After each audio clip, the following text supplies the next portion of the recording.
Round the World Lit Audio. The Stranger by Albert Camus. Part 2, Chapter 3, Full Narration Script, the Final Chapter. Channel Intro. Welcome to Around the World Lit Audio, the greatest novels ever written, from every corner of the world, in English. New chapter every week, free to listen. Chapter Recap. In Part 2, Chapter 2, the trial reached its verdict. The prosecutor delivered a closing argument of extraordinary rhetorical power, calling Meursault a moral stranger to society, a man without natural feeling, incapable of remorse. The defense could not match it. The jury found him guilty. The sentence was death by guillotine. Meursault was taken back to his cell and began, for the first time in his life, to think seriously about death as a specific event with a specific date. Part 2, Chapter 3, the final chapter of The Stranger. Chapter 3, he thought about escape. This was the first thing, the specific, unavoidable thought, that comes to a person in his situation before any other thought is possible. The appeal was pending. His lawyer had filed it with the appropriate formality and had explained, with the careful optimism of a professional who has done this many times,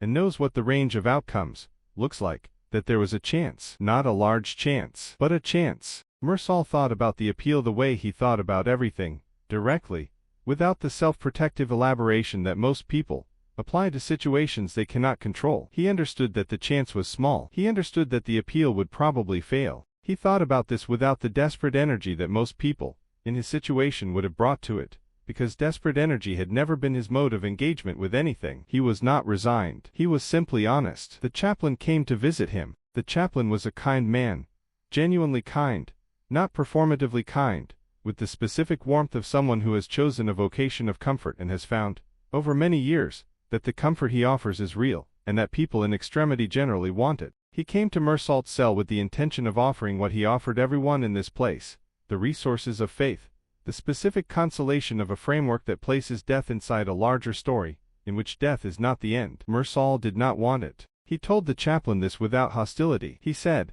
"I do not believe in God. I have never believed in God. I am not going to believe in God because I am going to die, because changing what I believe about reality because the reality is frightening to me seems like exactly the kind of dishonesty I have spent my life refusing." The chaplain persisted. He persisted with the gentle patience of a man who has heard this before and who understands that it is often a defense rather than a conviction, a wall built to keep feeling out rather than a genuine philosophical position. But it was a genuine philosophical position. Meursault was not using atheism to protect himself from feeling. He was using it because it was what he actually believed. The universe did not have a plan. His life did not have a meaning beyond what it was. He was going to die, and after he died there would be nothing, and this was the truth as he understood it, and he was not going to pretend otherwise because a priest thought he should. He said to the chaplain, "What does it matter that you are certain you'll have the chance of living if I, who seem so poor to you, do not have the time to be interested in what you care so passionately about?" The chaplain said, "I pray for you." Meursault said,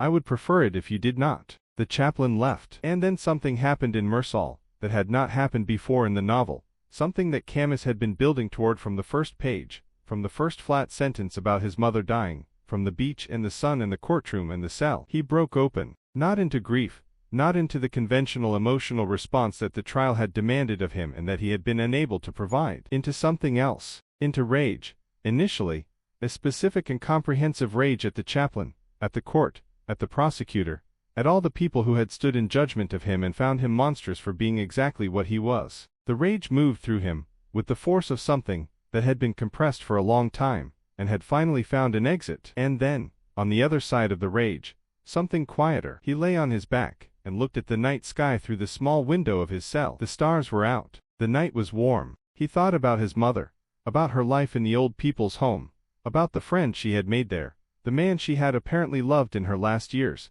the way she had chosen to start again near the end of her life rather than to sit in the completion of what had already been. He thought, she was right. Not about anything specific. He had not been wrong to grieve differently, or not to grieve in the conventional way, or to go to the cinema the next day. But his mother had understood something that he was beginning, at the very end, to understand too, that the universe is indifferent, and that its indifference is not a tragedy but a liberation. If nothing means anything from the outside, if there is no cosmic framework of significance assigning value to one life over another, then everything you feel actually matters, because it is not validated by anything except itself. His mother had loved someone near the end. She had felt something. The feeling was real because she had felt it. He had loved, in his own way, without the dramatic vocabulary that love usually requires, the sun on the beach, the smell of the sea, Mary's warmth, the particular texture of the physical world. He had felt these things genuinely, without performance. The feeling was real because he had felt it. He felt, lying on his back in his cell looking at the stars,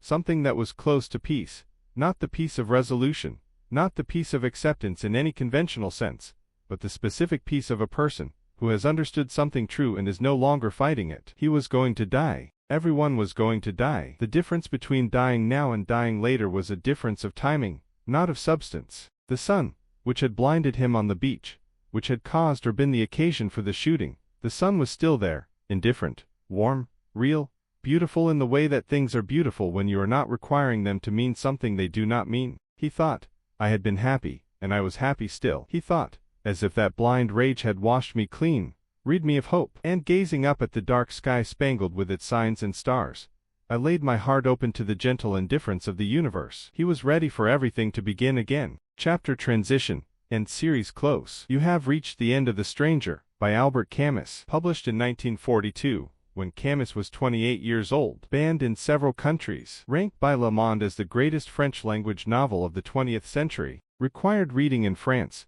Algeria, the United States, Japan, and dozens of other countries for more than 80 years. What Camus argued, through Meursault and his flat voice, and his honest indifference, is this: the world does not have a meaning built into it. The universe does not care about us. The correct response to this is not despair, and not the false comfort of invented meaning, but something more difficult and more honest, the acceptance of what is, with full attention and full feeling, without requiring it to be more than it is. Meursault is a strange hero. He does not weep at funerals. He does not pretend to feel what he does not feel. He shoots a man in the sun and cannot explain why. He is, in the prosecutor's phrase, a moral stranger. And Camus spent the entire novel asking us to consider whether a man who lives honestly inside the indifference of the universe is less moral than the men who condemned him, who perform their feeling, who require others to perform theirs, who mistake convention for conscience. You have listened to the whole of it. That is the argument. You can decide what you think. Thank you for listening to The Stranger on Around the World Lit Audio. The next series continues next week. Subscribe so you never miss a chapter.